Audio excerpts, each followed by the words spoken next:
Good morning, Wine World.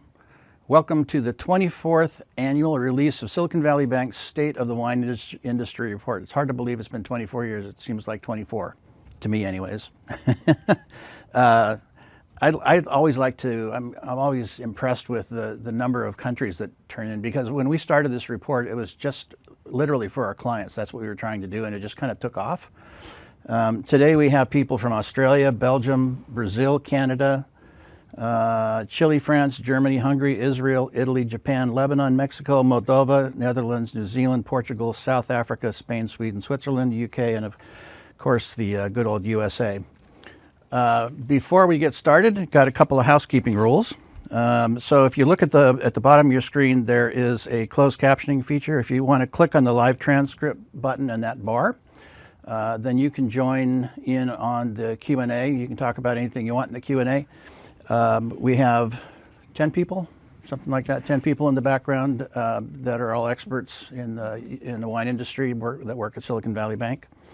And they will be answering your questions. With that, let you introduce the panel. Allie, you start, please. Hi, Rob. Thanks so much for having me on this year. I have been a longtime fan of the State of the Industry Report, and I'm honored to be here. I'm Allie Smith-Story, co-founder and owner of Smith-Story Wine Cellars based in Sonoma County, and also a board member for the California Family Winemakers Organization. It's a good organization. Thank you. Hi, Rob. Kaleigh, Theriault here. Really excited to be on this esteemed panel. I am with NielsenIQ. I've spent the last 5 years focused on the total beverage alcohol industry, so I'm excited to bring a little bit more of that industry lens to the conversation today. I'm Peter Yeung. Thanks for having me, Rob, and pleasure to be with you guys. I'm a business consultant to the wine industry. We have people representing all of the pieces of the industry. We have a small winery person. We have the big data person, and then we have the consultant person, and then we have whatever I do. So I think we'll probably cover everything pretty well. Before we start, I want to address an industry thing that it just needs to be addressed. So we like to use the term doom and gloom a lot. And in this last couple of weeks, I've had so many people that have come to me, and actually in the questions in the signups that we ask for, so many people that said, "Oh, can you just not have any doom and gloom? You know, can you not talk about negative things?" You know, we're an industry. We work in a wonderful industry. It's just, I mean, that's why we're all attracted to it. It's a great place to work. But doom and gloom is kind of a way to say, don't pay attention to the data. You know, it's just doom and gloom. Somebody had a bad day.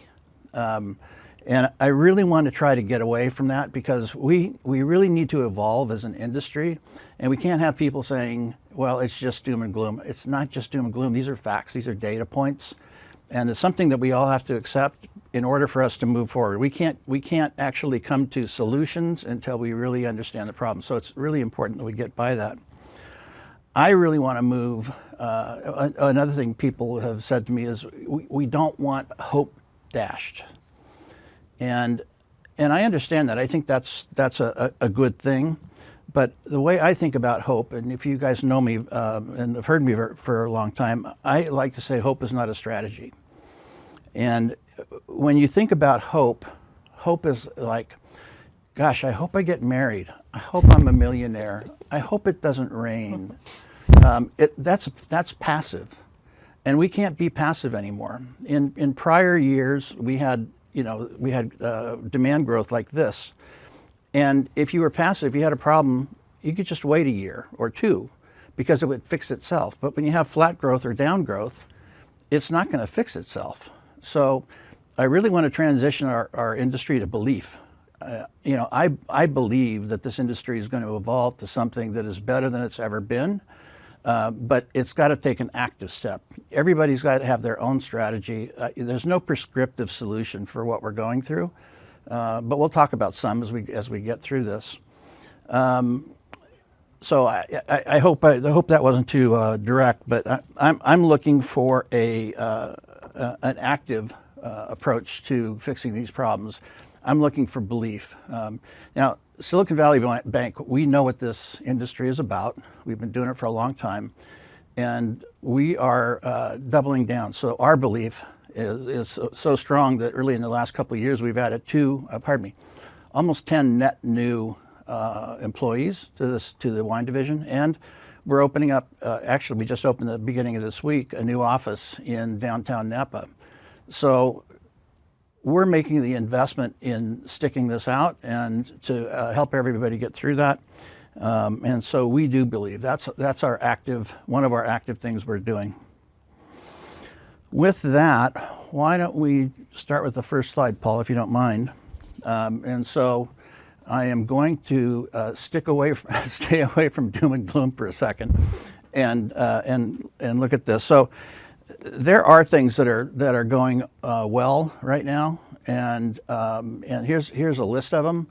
Wine RTDs, those are just growing substantially. No and low alcohol. I think that's been overhyped a little bit. It's a very small category, and I think there's limits to how far it can go. But that's something to talk about too.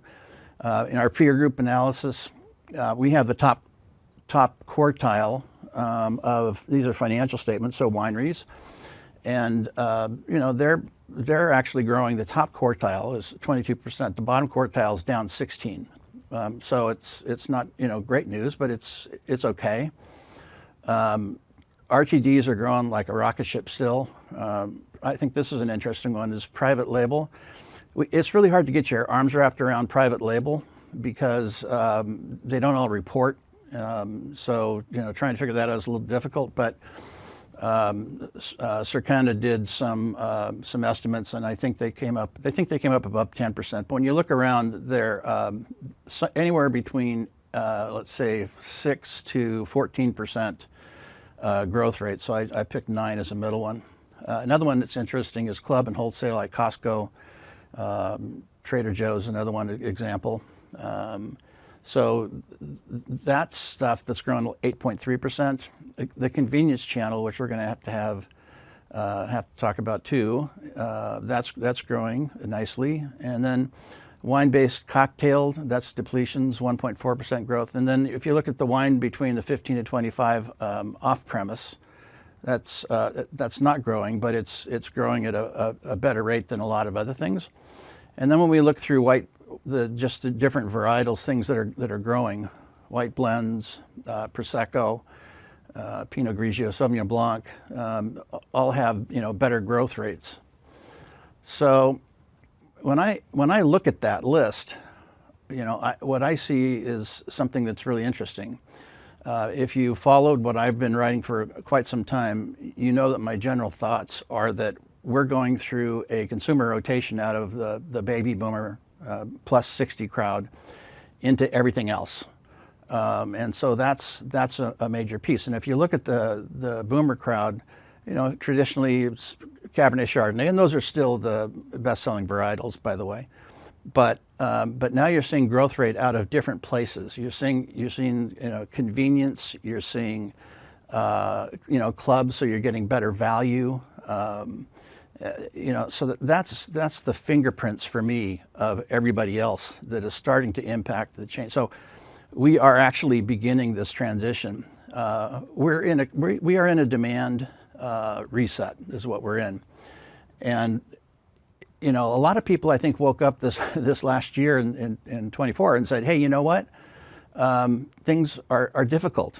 When did that happen? And I think many people were more or less surprised. But the feeling now is, well, when are we going to get out of this? And we will talk a lot about that. But like it just happened. But really, when you go back and you look at the data, this started in the first indication I saw in Nielsen data, lower price point wines, was in 2014, late 2014. It was more obvious in 15. In 2019, I wrote a piece in the State of the Industry report, the introductory section, where I called out that the next 5 years, I thought that the growth rates were going to be moderated, and we should think through because the underpinnings of the industry were changing, and we needed to evolve what we thought. And I think that ended up being, I couldn't predict COVID, of course, but I think it was a spot on prediction. This has been coming for a long time. We've been in this correction for a long time, so we have less to go than you might think to get out of it. Let's go to, let's see, the next slide, Paul, is just volume. Just looking at volume for a second. So this is Schenken data, and their prediction are for 2024 category-wide. This is category. It's, you know, you got big wine, you got small wine, you got premium, you got higher productions. This is the whole category, so it's kind of dominated by higher production wineries, but it's, you know, it's down 2.4%, and that's not too far off of what we have for the premium wine industry too, is being off about 2.4%. So you can see we got 4 years of negative growth, and it's going to show up in other data that we'll go through. But Paul, if we can go to the next slide, please. So this is I think an interesting slide from our survey. And by the way, thank you everybody that helps us with the survey. We had near record response rates this last year. I think people are interested in finding out data and information, and so we had near record response rates. So thank you for everybody that did that. This is annual. We just asked the question in the front of the survey. You know, how was your year? How was your? Just a real basic question. And you can see each year, you know, pick like, let's say a good year. A good year has gone from 26 to 20 to 17%. So it's dropped a little bit. And then if you look at disappointing years, grown from 11, 22, and 28. So we do have that trend that people are saying it's a little more difficult, but all in all, it's pretty much a standard bell-shaped curve. We've been running through 25 years of great opportunity and growth. And so now that we're in more of a kind of a normal business state, more mature, let's say, you know, a standard bell-shaped curve is probably what you should expect. And the next slide is one I think that's even more interesting to me anyways, and that is the financial strength of the industry. Now, as I mentioned, we have peer group analysis. We have financial statements that we can put together, agglomerate, and figure out what's going on with the premium industry. It's financials, it's not survey, it's really good data. When we ask people though, you know, how was your year? Sure, it's not as good as it was. In the same way, it looks like it's kind of falling down a bit. But there are far more people that believe it's good or better in terms of strength. And you might say, well, that's an overvaluation. But when you look at the peer group data, the industry is pretty strong financially. It's not going to go away. Nobody has to worry about that. By the way, I hate when people say, we're not going away. Well, that's not even a question. So, you know, the industry is pretty strong. We have, you know, brands that have been around for quite some time. They've built up equity. They have ways of doing business.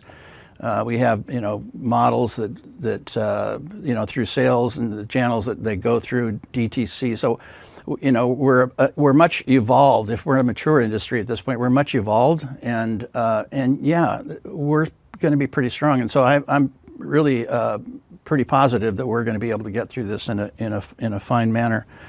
And then if we can go to last slide 20. So you got to, Paul, go pull up slide 20, and so this is probably the best place to jump in the conversation.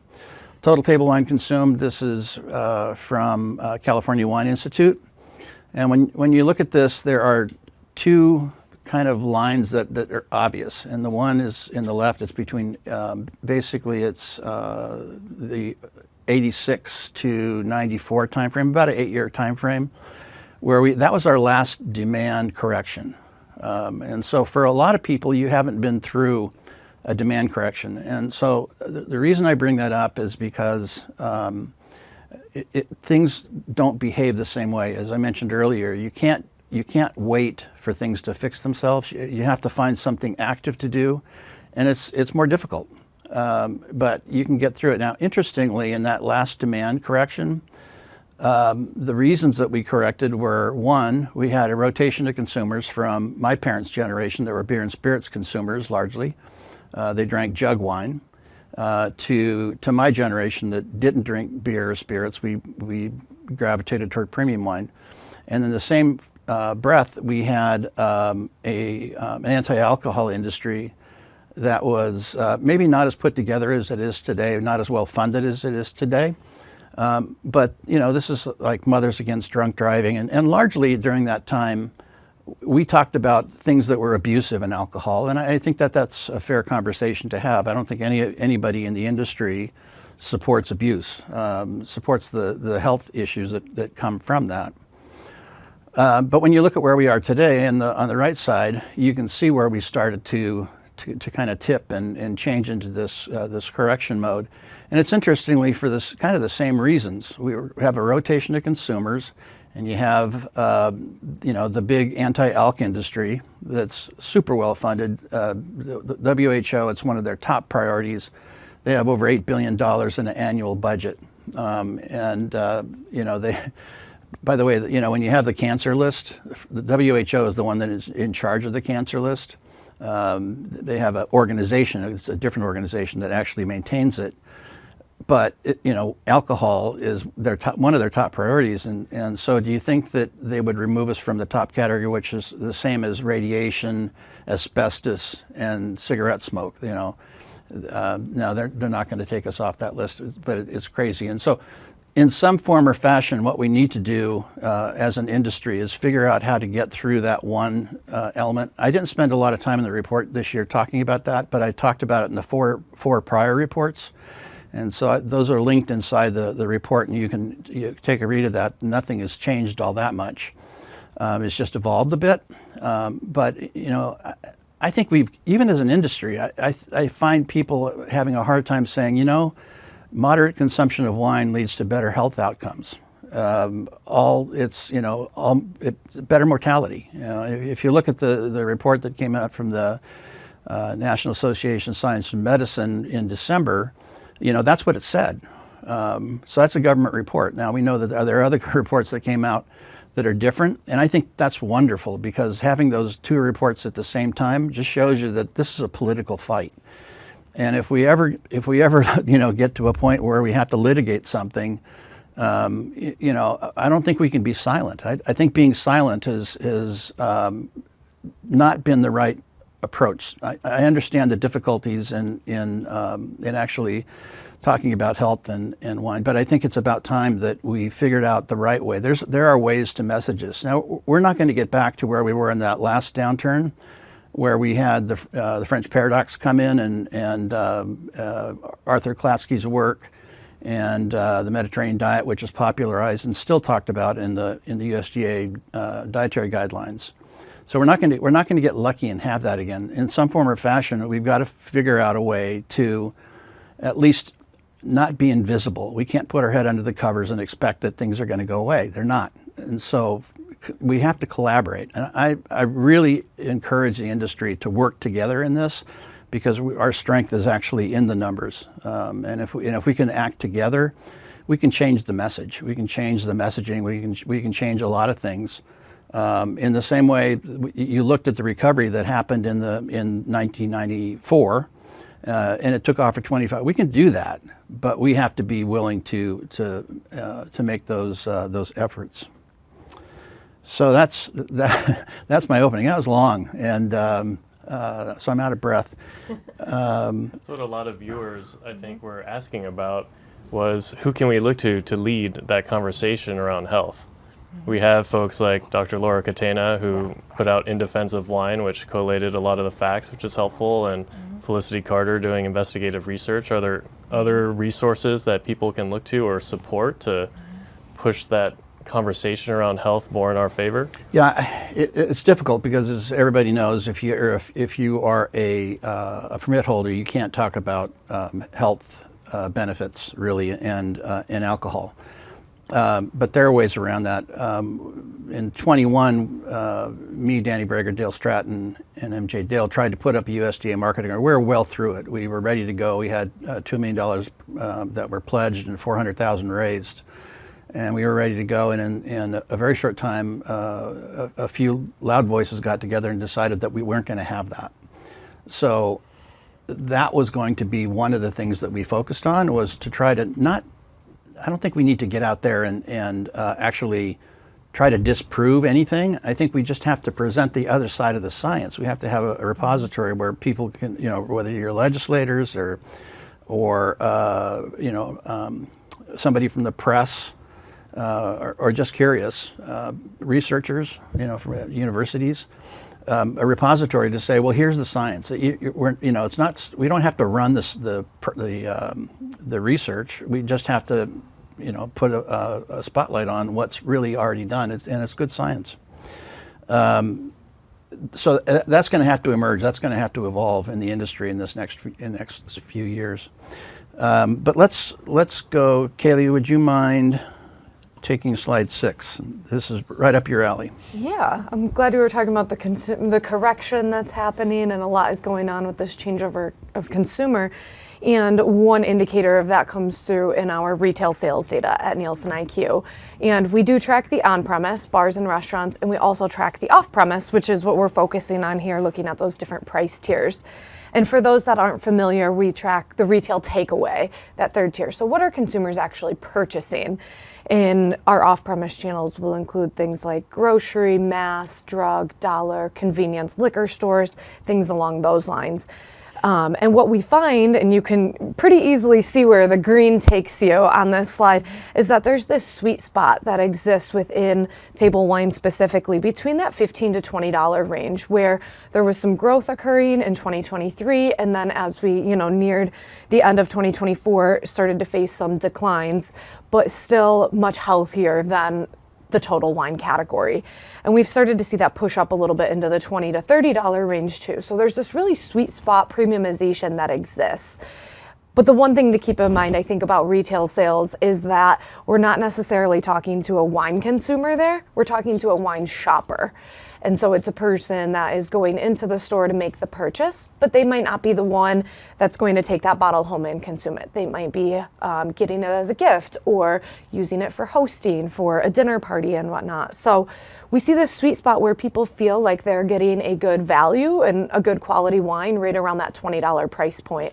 And retailers also see an opportunity to promote around that $20 because there's like that psychological threshold, I think, that exists in our minds at the shelf that, $20 feels like that good value. So we definitely see that coming through here in the data, but noting that there are other areas of opportunity that pop up that are more brand driven too. Yeah. And is that dominated by the big brands in that category, or is it, can anyone have a $20 wine and be successful? Yeah, typically it'll be a little bit more dominated by those larger brands that have that distribution, that breadth of distribution that comes through in this data. And retailers are likely to use some of those recognizable brands as that traffic driver. But it is good to be near that, near that other bottle that might be promoted or similar, and somebody might look at it and say, hey, this isn't something I've tried before, but it's around that similar price point. And so they might be opting for that, and it might be an opportunity to take hold of that. And the direct-to-consumer channel, which is also coming, Salvage Ship Compliant report came out today, and they pointed out that the direct-to-consumer was down about 10%, as I believe that was the number. But the price points that are in that direct-to-consumer channel are much higher, and those are going well through that channel. So this is more the big premium wineries, or pardon me, the big production wineries that are doing this. But this is part of the production chain that I want to talk about today, because as we get through this, I'm having people ask me consistently, how long is this going to last? And as I mentioned earlier, 25 years of having just a great market of consistent growth. That's what people's instincts are. It's again, like, things might fix themselves, but you got to really understand. So in order for me to kind of lead you to the points that I've come to with how long this lasts, I got to kind of walk you through a few points. The first one is that I look at is, okay, if you believe what I've said, and that is that this is a rotation of consumers, then boomers are, I like to say, sunsetting. I prefer not to say the D word, but they're sunsetting at 2.6 million annually, and that is expected to grow to 4.4 million in 2037. Now, 2037 isn't when everything's going to get better. We'll be in much better shape long before that. And the reason is because we're already seeing the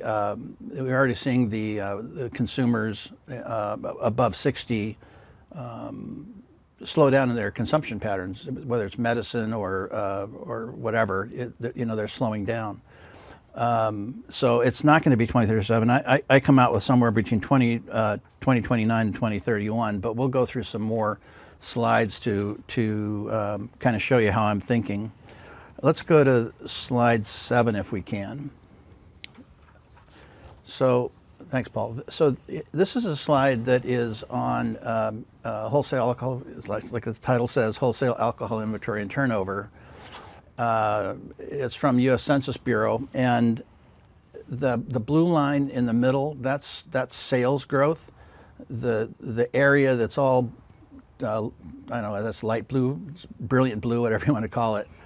That is inventory size. And so if you look, there's a number on the top. It says 1.68. That was the peak in terms of inventory to sales turnover ratio.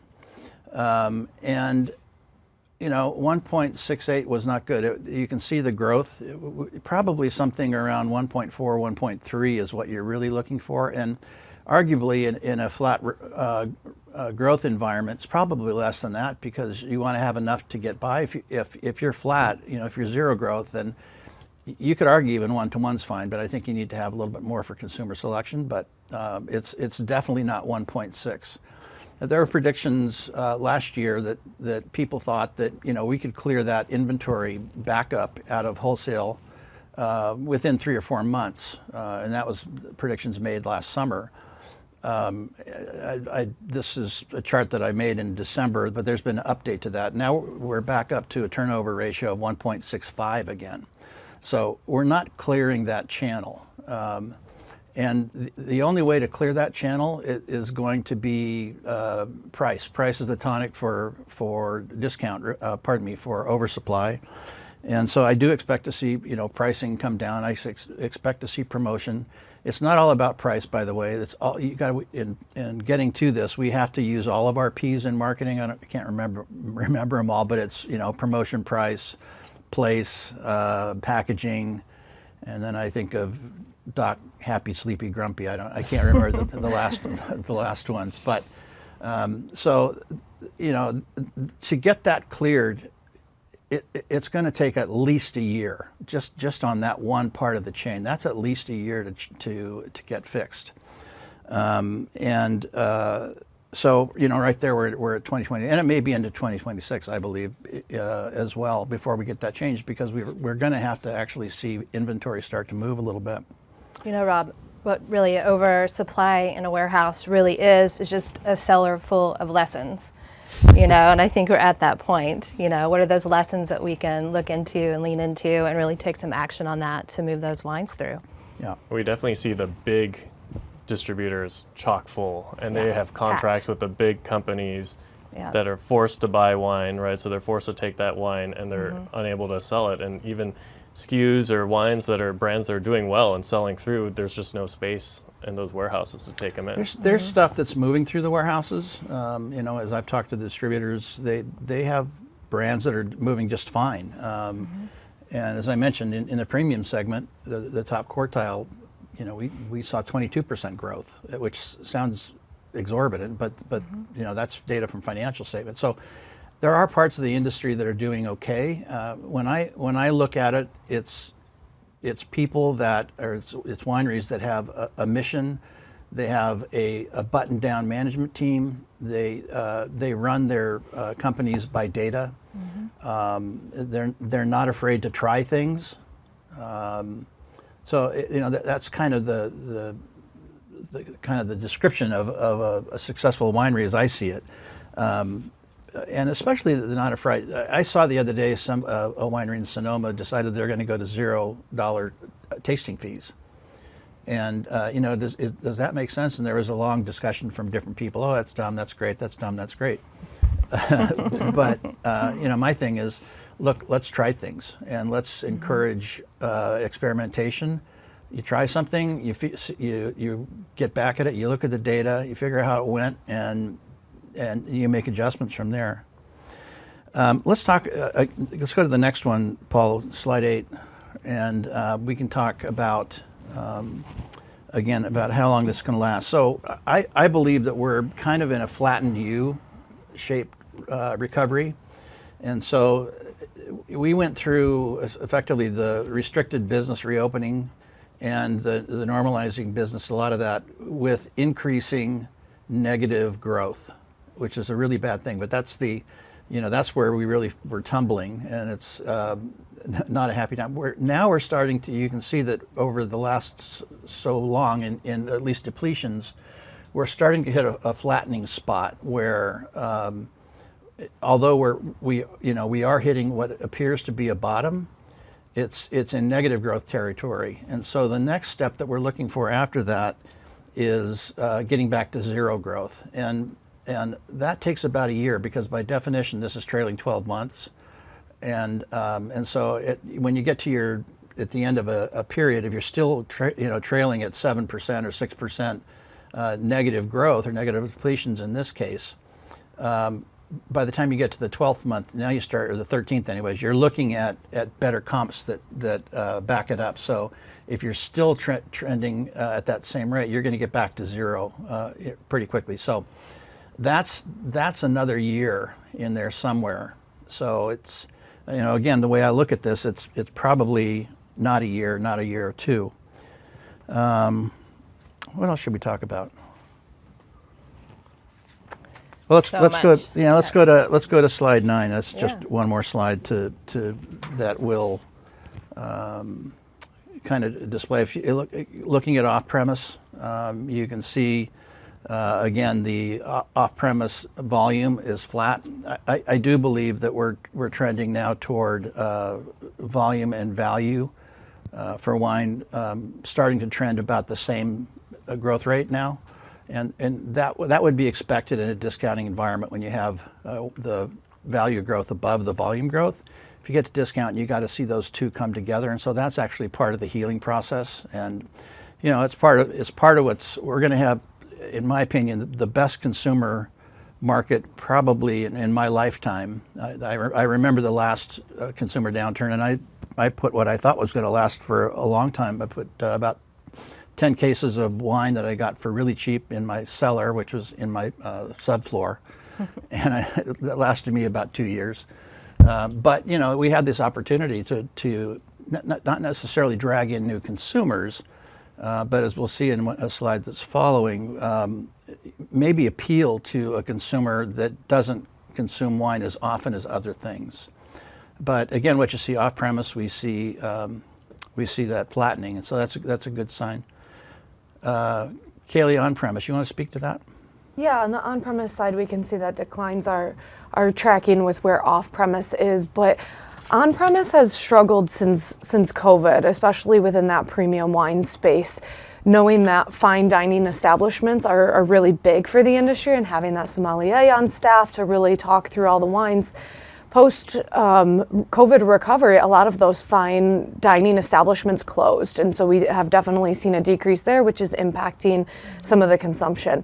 The other piece of it is how the consumer is changing, and we see that younger consumers are leaning into experiential bars and restaurants, so things like axe throwing or golf-related activities, or something a little bit more. Have, tasting rooms with axe throwing. Maybe don't mix the two necessarily one for one, but we do see a lot of consumers that are leaning into more than just going out and having a social moment with their friends, but making it an elevated experience and having a little fun while also consuming. And so I think wine has an opportunity to better put themselves into those experiential occasions where something like ready to drinks have really found an area to thrive in. Yeah, and ready to drink is something that's been a little more difficult, I think, for the wine category to get into. It's, you can have a ready to drink a cocktail and it works just fine. You don't have to put your nose into it to actually taste it. You can have that little hole, it's all fine. But most of your sensory on taste is actually in your nose, and so for wine we want to smell it, and that adds a it's another hurdle. Let's call it that. For on-premise, we had an email thread about pricing. Yeah. How much Yeah. do you guys think pricing has to do with the decline in on-premise?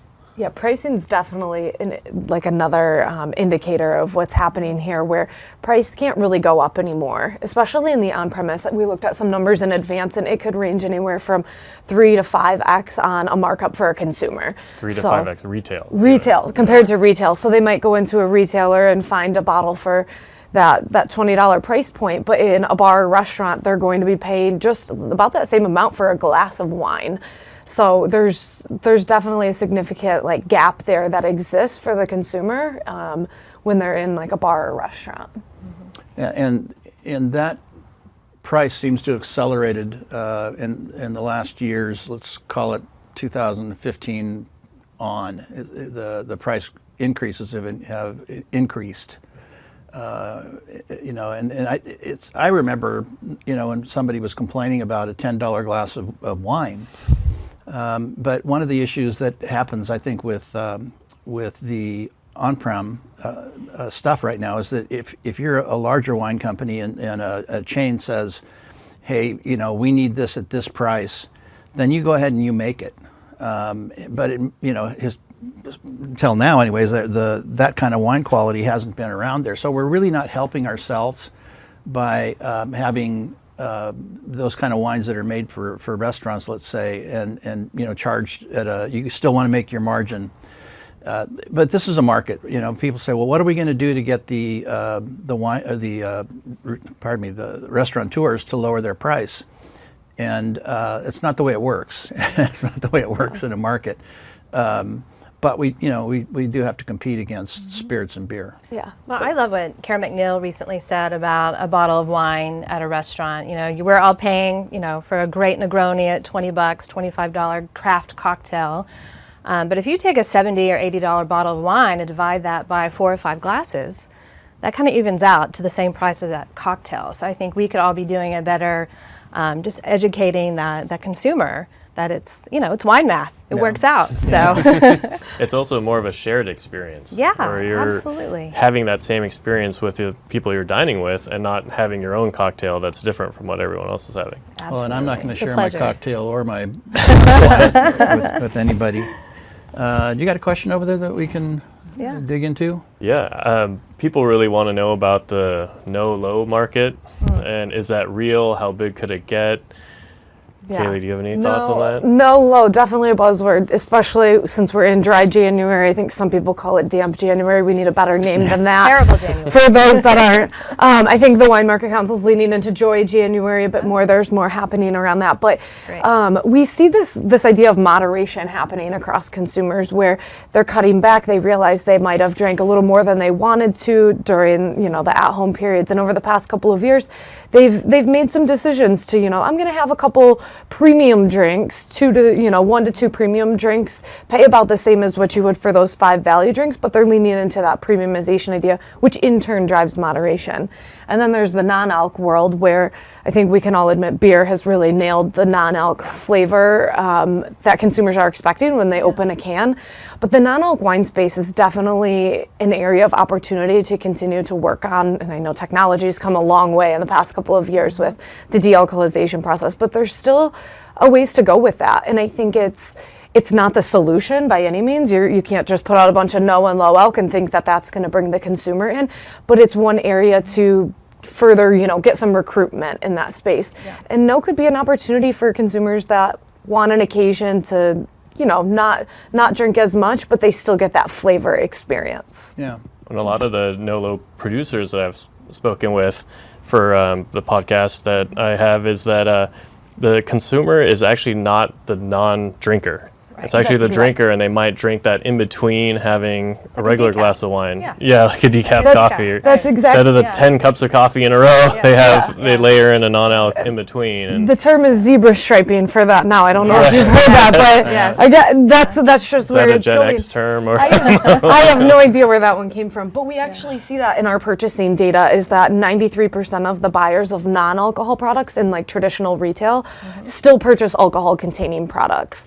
And so it's not necessarily the sober consumer or somebody separate. That is a case, that is a use case for it, but it's somebody that's looking to moderate during different occasions, and maybe during the middle of the week, rather than having a glass of wine or, you know, a beer like they normally would, they're opting for a non-alc because they still like that ritual of it without the alcohol. And I like an analogy that I heard from Vine Pair podcast. You know, they talked about beer, and then, you know, you can pull up to the bar with your buddies, have a beer, and then take a break from drinking alcohol. Instead of slamming water, you just order a non-alcoholic drink. Yeah. And so my hope is wine becomes that too, just to maybe slow down that process and hydrate. So I think that's another kind of win. It's not an either or.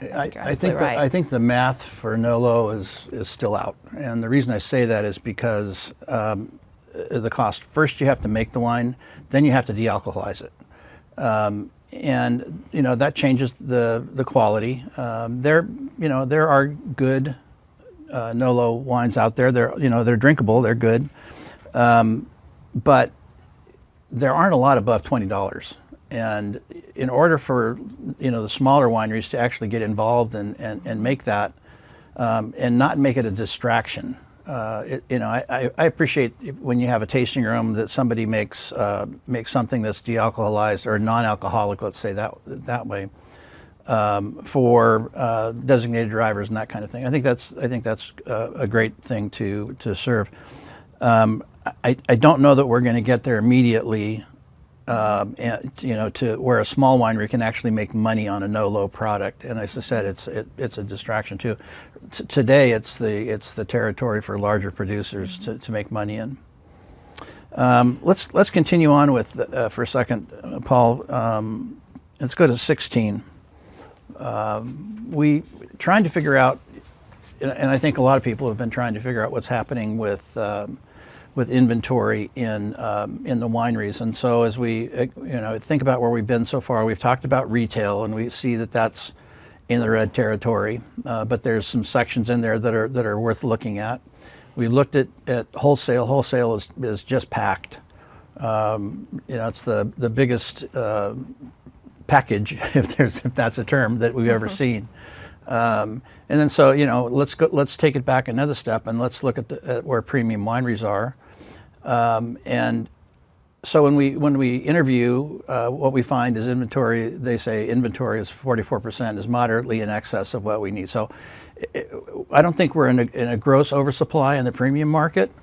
We have the financial statements, so we can look at it. It's closer to where we were in 2019, and remembering that we had acute oversupply in 2019. But we got out of it in a heartbeat because of fires destroyed a lot of wine. That was part of it. But COVID in 2020, so we got out of that pretty quick. And then so wineries' inventory were kind of stretched through 21, 22, and you had producers that were stretching their inventory across those periods.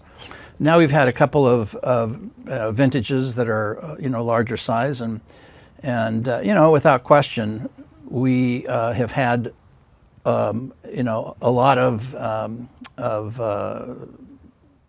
growers that have been struggling in this last year or two, in particular. In the premium side, we've seen in the lower price point wines, we've seen more of that. But in this last harvest, we've seen pretty much every region have oversupply, and it's kind of hard when your industry is this packed up with inventory. The grower is the one that suffers the most, because that's the beginning of this chain. It's like how did I phrase it up last night? It was like a slinky. It's like a slinky. Yeah. In order to clear this inventory through the whole chain, what we've got to do is get the retail side going. We got to get the DTC side going, and once that moves, then you have the opportunity to improve. Let's say at the wholesale side, back to the producer side, and then finally back to the grower. Now, if we look at, I have a slide in here somewhere about where was it? Growers. It must be the California bulk market. So let's go to 15 for a second.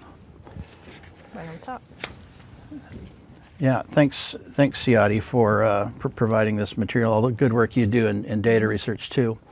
So this is California bulk wine market. And you can see where we were in 2020, and you can see how we dropped. And this is a bunch of different varietals on the left, and on the right, it's total.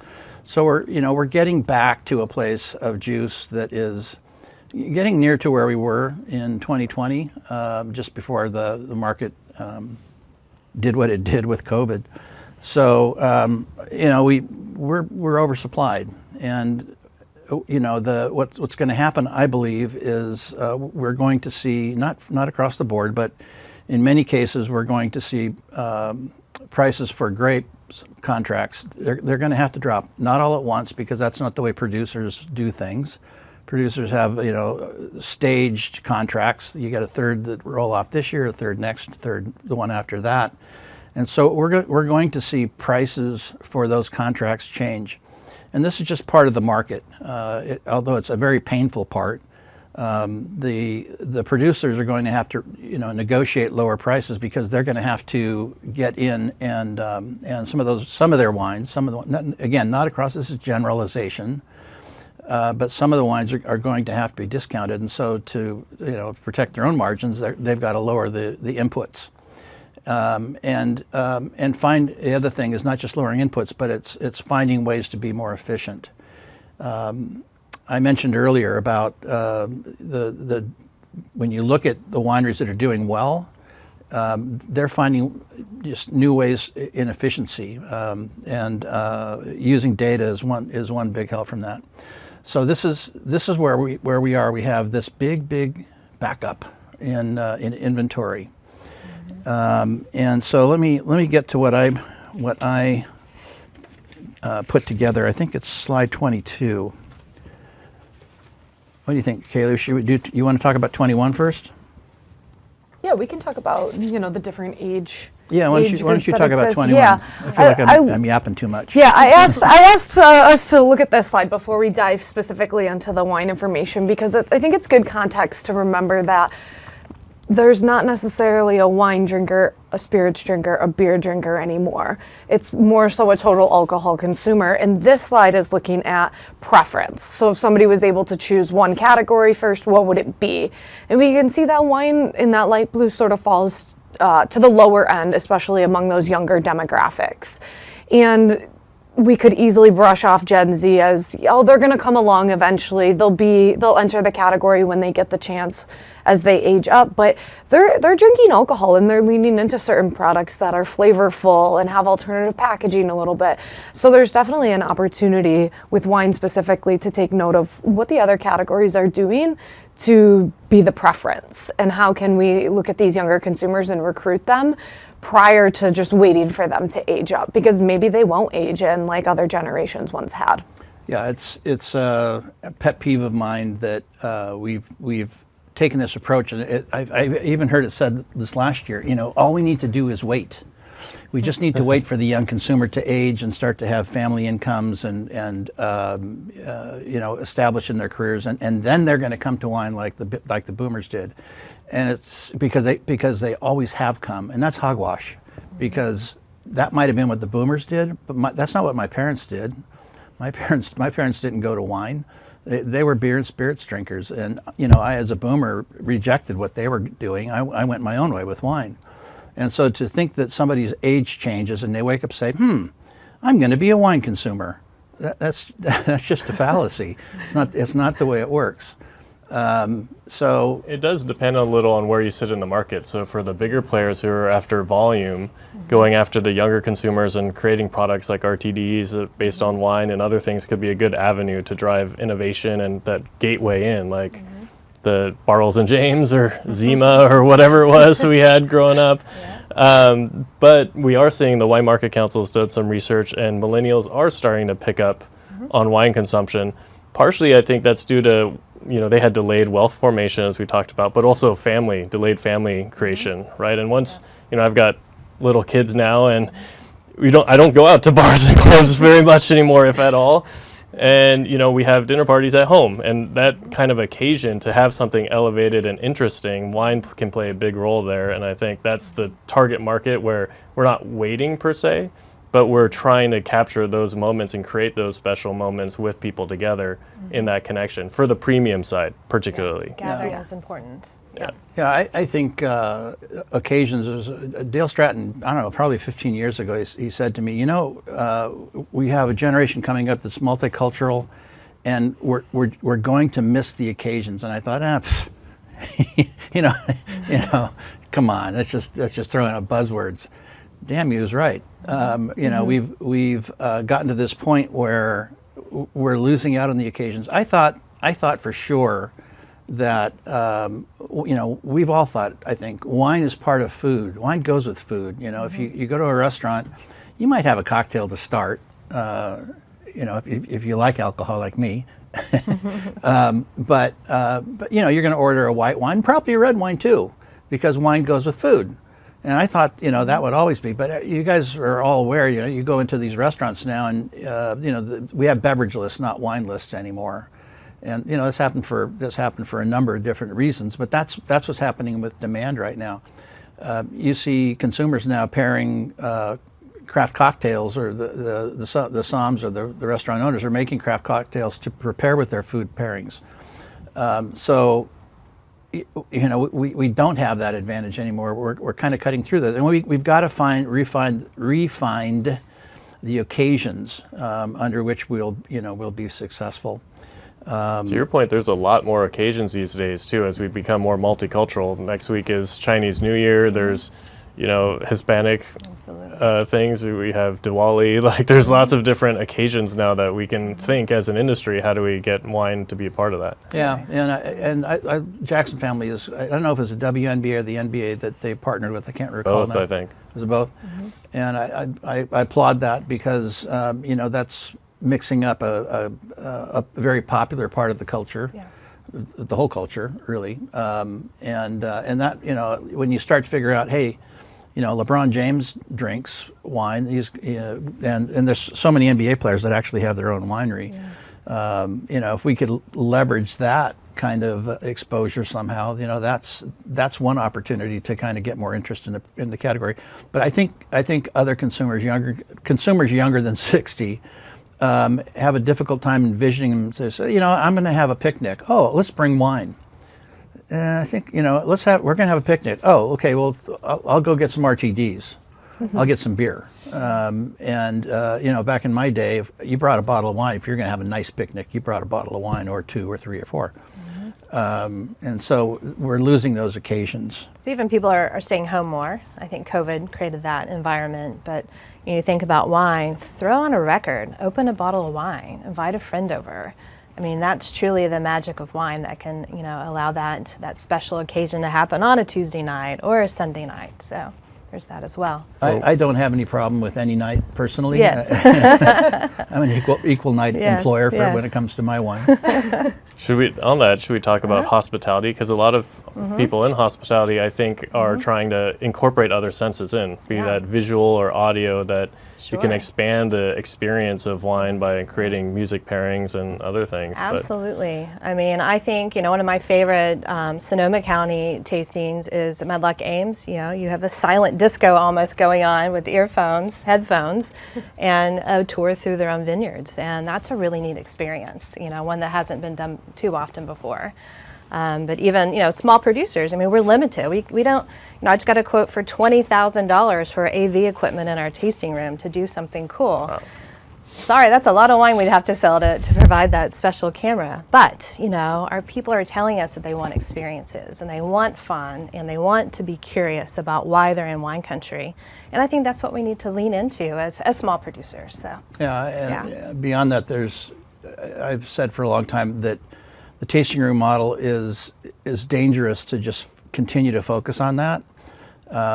We've gotten to this point where DTC, we just say DTC is, you know, it's a better return, and it is, but we saw what happens during COVID, and you know, club sizes start to drop because you're not getting the signups. We are getting more signups through electronic means, you know, web-based signups. Last I checked, think it was 13% of club signups came through electronic means. So that's good, but I think we have to continue to look around again, try new things. And I've said for a while that if it was me, I would go find a community somewhere. Maybe it's my favorite vacation spot. Maybe I have relatives that live there. Maybe I went to college. I don't know. If it's got friends, whatever. It's a spot that you enjoy, and there's a population of potential wine consumers there that you can tap, and you can find somms that are willing to do a little gig at night because they're stuck being a concierge at the Hilton during the day, so I think the labor is out there to do it. I think it could be done effectively. You can get somebody involved really and be the face of your winery in these other towns. Dig into the nonprofits in those towns. Really start to become a part of who they are. And I think that, that's another way that the premium industry can expand. But using the data, right? Using your data of where you have a target market, where you have some base to build off of, because going in cold is going to be very expensive. Yeah, and Analytics and Customer Vineyard both are groups that can provide that information for you. And so, talk to them. Let's go to slide 22. This is probably the most important one for me to talk about. So I was trying to get at the answer to the question how long is this going to last? And so I had to create some sort of a model to go after to figure it out.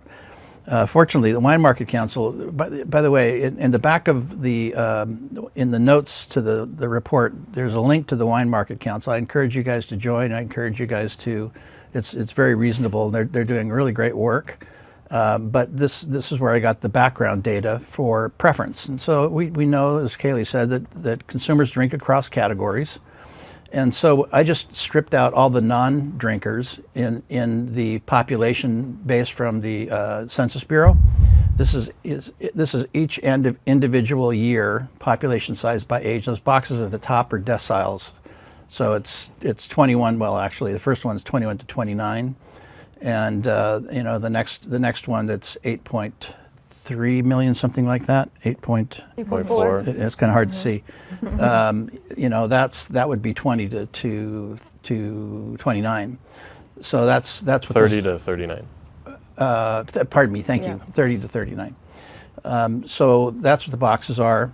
But I was looking to see, what the opportunity is for consumers. And so what you can see in that red box, that's where we are today, with the preference being really high amongst the older consumers. That's 60 plus.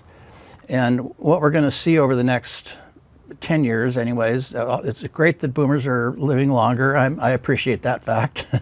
But you're going to see that mountain melt a little bit. You're going to see the numbers of consumers drop, and you're going to see the preferences drop as well. And so we have this unfair exchange, and this is why we keep seeing prices drop. It's not that the industry isn't making something that's desired.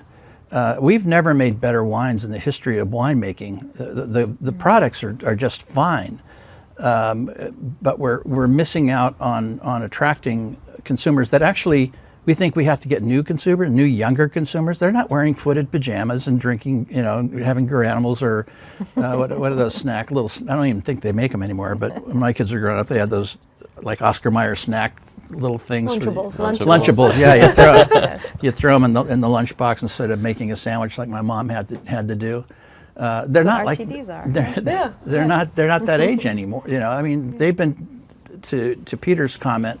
You're talking about people that are in their careers. They're starting to have children. It's in some cases it's maybe later 30s, but certainly the careers start seriously at 30. So that's when you look at that green spot. That's the preference. And so the way I look at it is it's the theoretical number of consumers that would likely want a glass of wine over other beverages at any given point. That's kind of what I created here. It's just theoretical, but it says what what I was interested in seeing. We're exchanging that red box for the left side that has no box, the 20 to 29, and it's not a fair exchange. So that's where the first thing is happening. And so if I look at that, do I want to go attack the 21 to 29? I go with Peter's comment. That's where we've had the gateway wines made by the larger producers, all the time for as long as I've been a wine drinker. That's where you found those producers be successful is those gateway wines, and they're still having some success in that category. But we need that to be better. Everybody needs to be better, but that's where they need to be better. The quality needs to be better there, I believe. Yeah.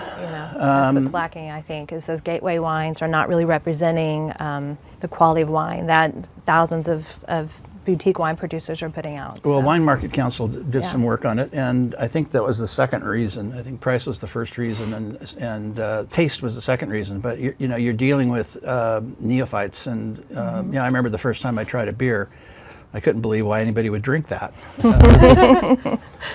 Prior to that, I used to drink wine, but that was when I was in my teen years. I would sneak it from my dad's gallon jug that had been sitting next to the garbage disposal, and it oxidated probably for 2 weeks. So I didn't like that either, by the way.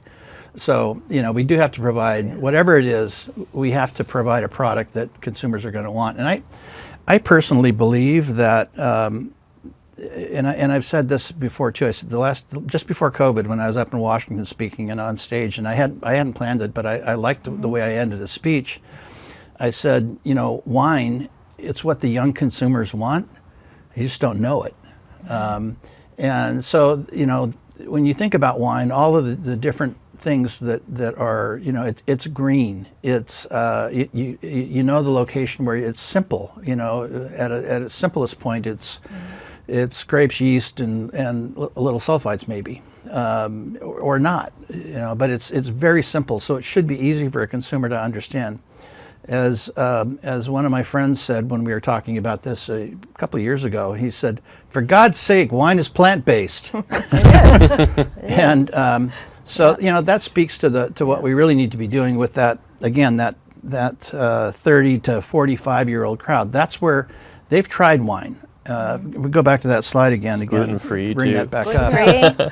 It should be sugar-free. Low sugar. Yeah. Yeah, slide 22. That's where you see in that green box all as consumers, and this is a work that the Wine Market Council did on the preference. I just put it into Census Bureau stuff, and so you can look at this and you can see, okay, they have a preference. We just have to move that preference needle, one day a month from beer and cocktails over here. I really, I hear every now and then people talk about kind of like depreciative marketing. Our wine is better. It's healthier. It doesn't have poison in it, or it's just outlandish things, and that's just not the way we want to market. That backfires on the whole industry, including the people that make those claims. So I encourage, if you do that, please stop. I think it's the sugar conversation has been big amongst consumers, and RTDs have shed light on, I don't want any sugar added. And that's across the total store. But now the wine industry, there's a couple of pinning against one another of well, we don't have as much sugar as another brand. Well, that brand also doesn't add sugar to it either.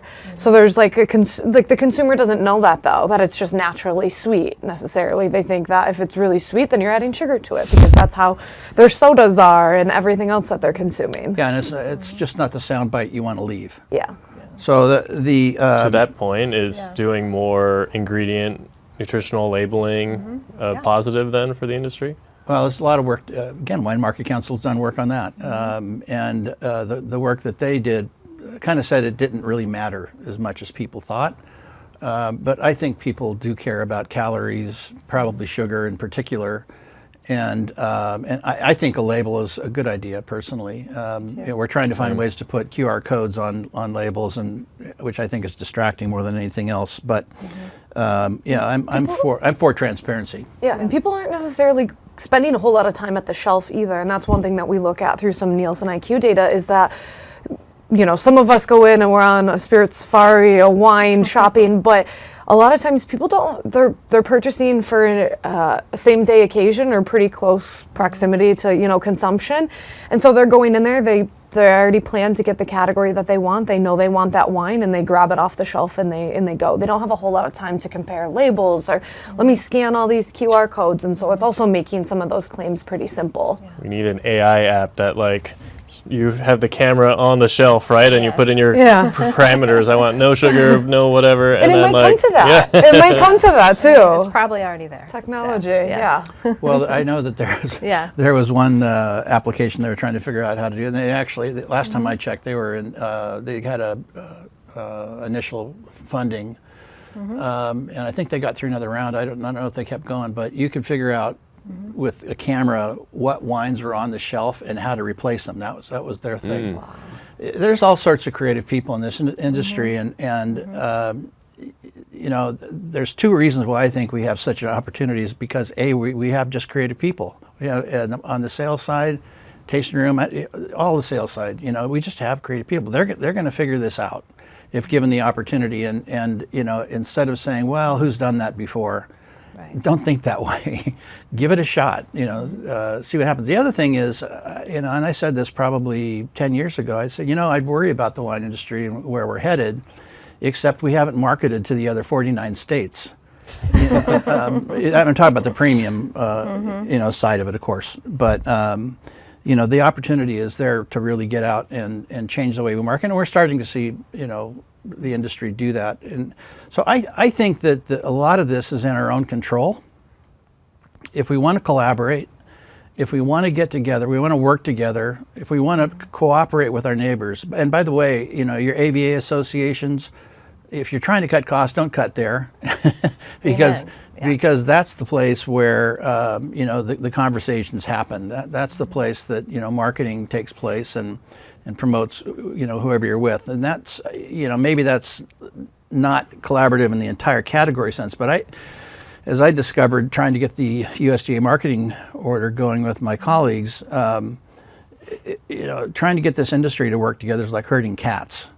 But today we're all struggling from the same headwinds. You know, we all have to figure out answers. We all have to figure out ways to differentiate ourselves. Differentiate. I didn't say that very well. You guys know what I mean. We have to find ways to do that, and you know, provide our own sort of space to why people should buy our wine, of course. But we need to. I think we just need to do it together. There's strength in those numbers. Let's see. A lot of people were asking about the potential of tariffs and what impact that might have on our industry. I don't know if you guys have any thoughts on that. Well, I didn't cover. I think I might have said a sentence in the report about tariffs because when I wrote the report in December, that, you know, the discussion was coming up about tariffs. So, as I talked to a reporter, the way I frame up tariffs is that for our industry, we're the consuming country. Largely, it you know, it's going to take a foreign wine, and the foreign wines are growing. Some of them are still growing, while, you know, the domestics aren't. So if you put you know, tariffs, then that might change that algebra a bit. So it you know, it could help. On the same token, we have a lot of people in distribution that are selling imports that are U.S. companies, and so that hurts them. It also hurts those, you know, exporters. If you're a particular exporter of size, you know, that's where it could hurt you as well. We don't know. Retaliatory tariffs are part of the equation. We don't know what's going to happen. There's a conversation about Canada this morning. The new Prime Minister talking about what he's going to do if those and one of the things he said is I think he said we're going to remove it from the shelves. So, you know, I don't really have it's kind of hard to be all that forward on it because we don't have a full understanding of what that might be, or even if it's going to happen. You just never know. What's said doesn't always get done. So we'll see. And it's something that the total beverage alcohol industry is looking at too, with imported beer and the different imported spirits as well. So it's definitely top of mind, but I think more to come on that front. Yeah, the retaliatory side of it. The last time we were in, and I can't remember the exact circumstance, but it had something to do with Airbus and Boeing. It's hurtful. Yeah. And so somehow we ended up with tariffs from France because of that dispute. So it's, I don't know, there's a lot to talk about. France and not Italy, and the Italian wines benefited because of that, because they were relative value. So the Italian wines grew faster than French wines, and Italian wines are definitely having a moment too, specifically Prosecco, which you talked about in the beginning, Rob, with like opportunities that exist. I think Prosecco is not only that celebratory, like bubbly drink that sort of is like an RTD, but in a bigger bottle. But Prosecco has done a good job of expanding the occasion into a cocktail in the on-premise, and has become, spirits has become a staple on many menus, looking for that. And so I think there's other opportunities there too for wine to. Could you come up with some potential cocktail that will then get somebody to experience it without having to dive necessarily into some of those higher priced wines that definitely taste, that nail the flavor? Well, I just read a release that I think Rack and Riddle is introducing a Prosecco, to really expose, the California and the American market to Prosecco that we make here on our own land. So that'll be exciting to watch, I think. So make its way in. Definitely be interesting. World. Yeah, I love to start an evening with a spritzer. Are you kidding me? That's great. Well, and that's the stuff where if you look at those kind of things like Prosecco and figuring out how to make cocktails out of Prosecco, that's the kind of stuff that an industry association can do. They can they can spur demand by talking about things like that. It's going through business school, we had this discussion about baking soda. How baking soda went from being basically nothing, to you could put it a box in your refrigerator and it keeps the odor away. And I don't know if it really did, because our refrigerator still stunk growing up, but my mom started putting them in the refrigerator. Yeah, so we buy it for but that's the kind of stuff that a larger industry marketing and I'm all for that, as you guys know. I think we need to support a USDA marketing order still.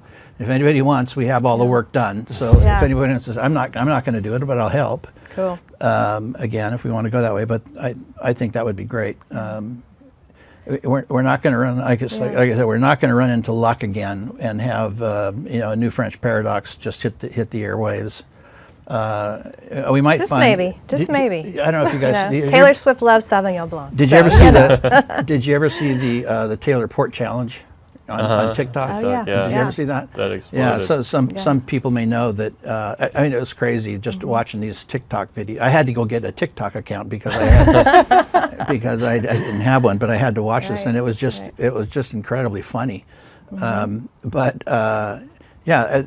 Port started to take off just because of this silly Taylor Port. I don't know who started it. I don't think it was a marketing firm. No. It's random. And it's organic, and we saw that come through in our data, especially among Gen Z. And it was like, well, what's Taylor Port Wine doing differently than?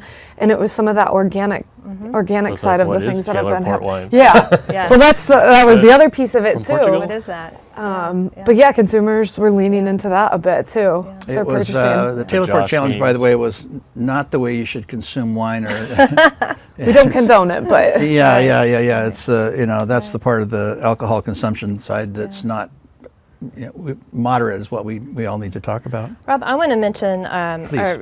You mentioned that you've seen an increase in wine club signups coming through websites and e-commerce. So I think that is where I think boutique indie wineries have a real advantage, is having a level playing field, of having a digital footprint, and just reminding and marketing to our wine consumers, if you love a wine, go find their website.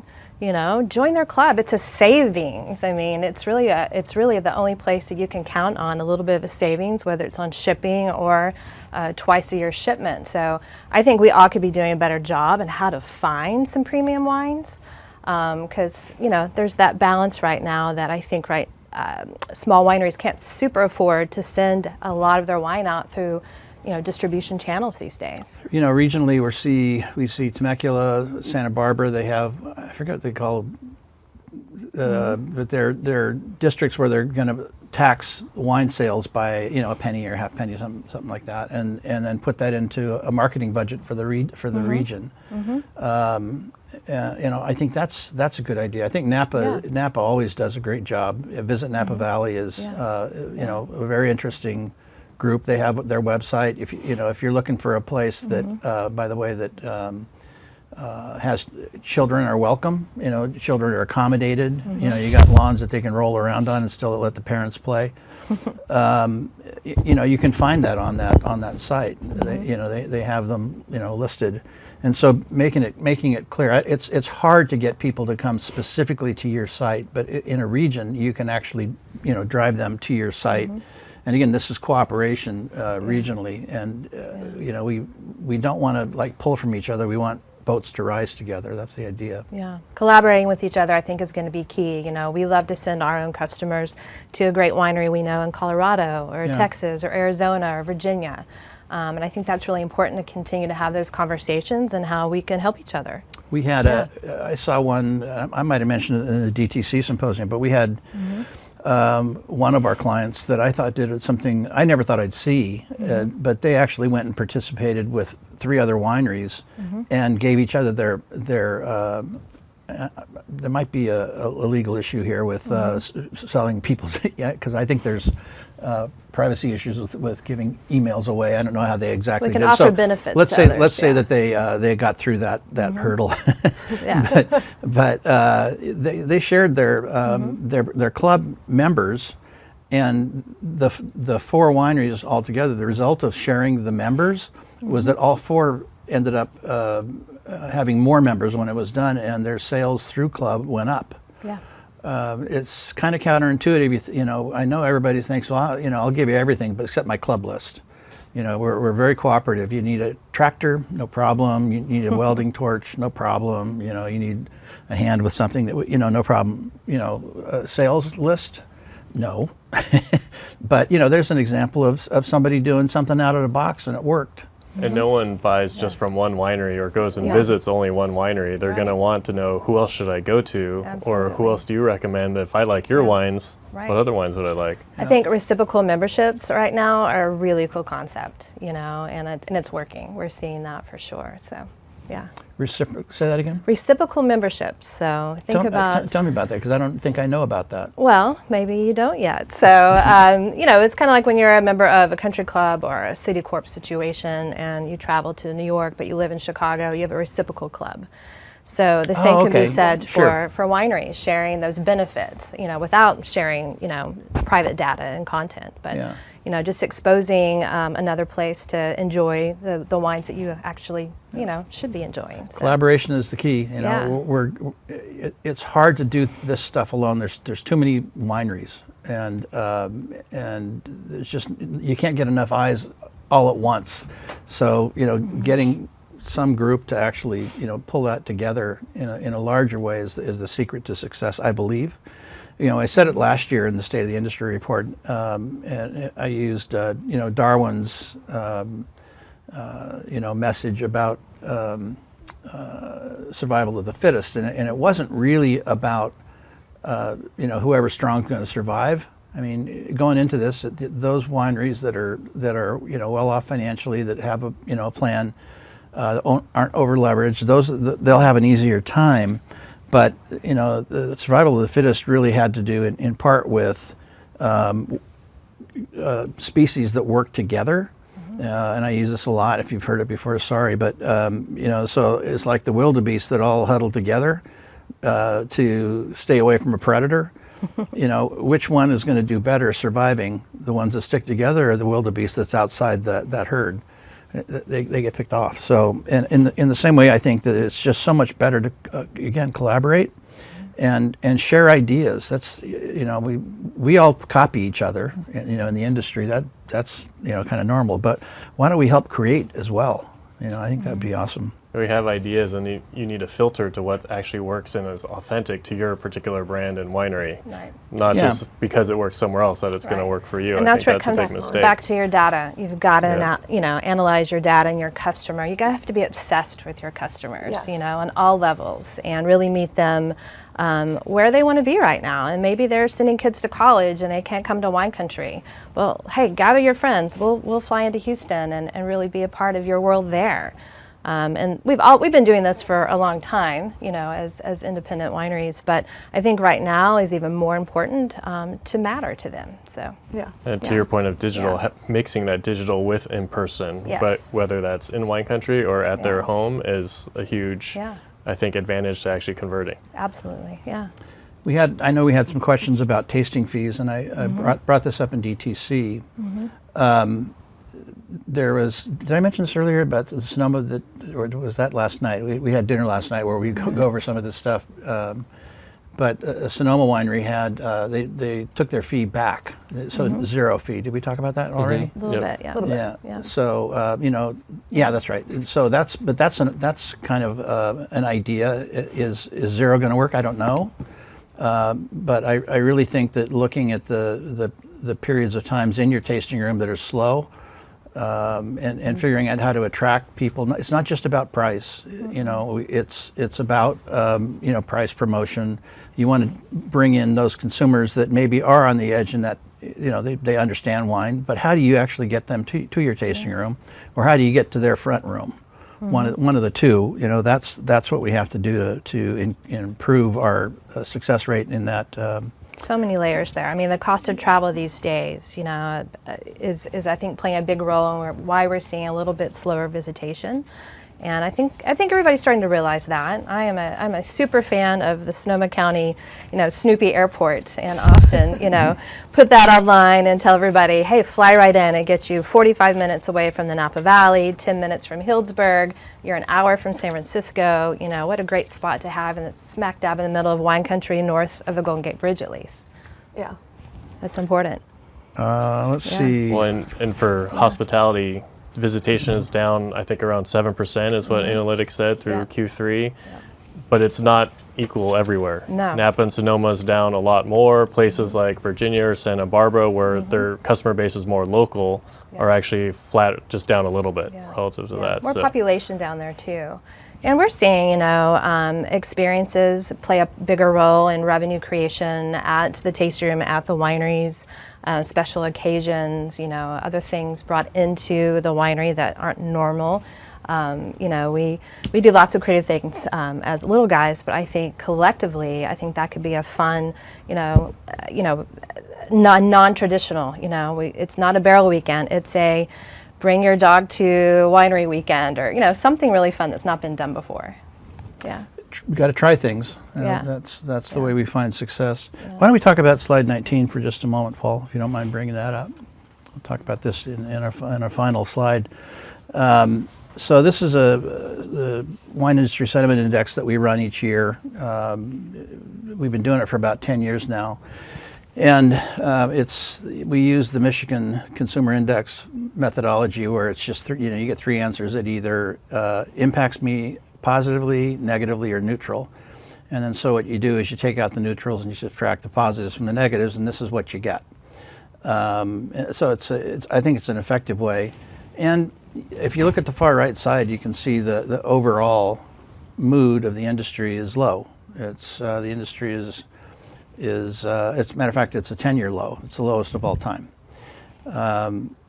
So that's where we find ourselves today. And as we start to wrap up, I just think again that what I'm looking for from the industry is, I want to move away from the notion that doom and gloom isn't something we should.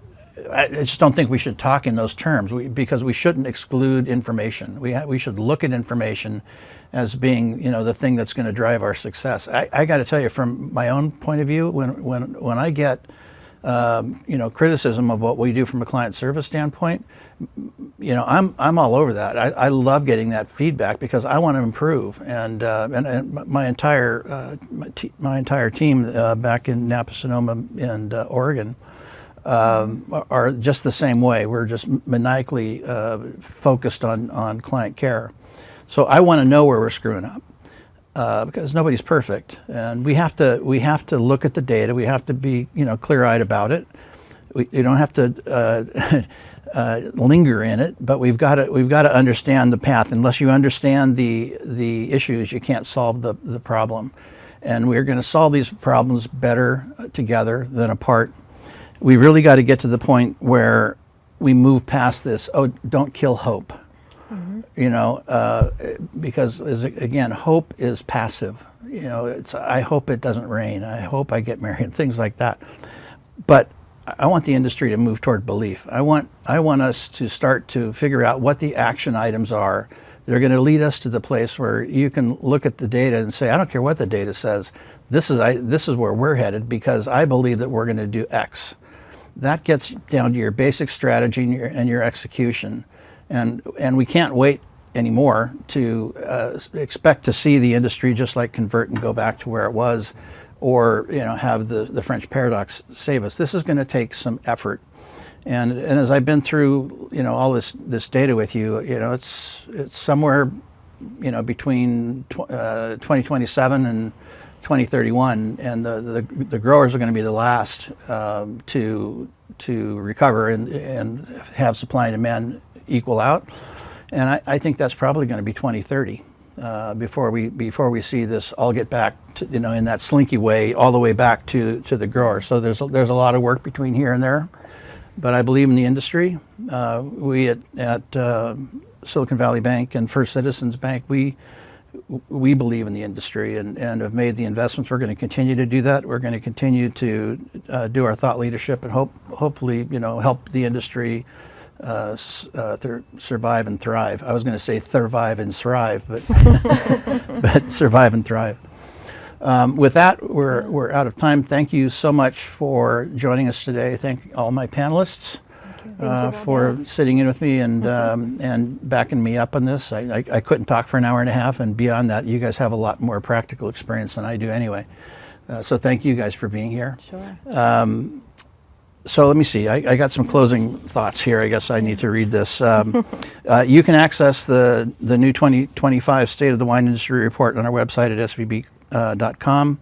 A replay of this virtual event will be available on our website and also shared out to all attendees and registrants next week. And again, I just so much appreciate those that participate in our surveys, because without those surveys, we can't get the information to you in this way. And our survey respondents, by the way, I probably used a half dozen slides from the survey in this, but the survey respondents got 100 slides almost. So you get data back from which you can benchmark yourself against. I didn't say that right, but you can benchmark yourself against that data and find your own ways to be successful. So with that, thank you for your participation, for all the questions you've had in the background. I'm sure that's been a really interesting thing. And we'll do this again for the DTC seminar when that comes up. And I hope to see you guys all on the television or at Silicon Valley Bank soon.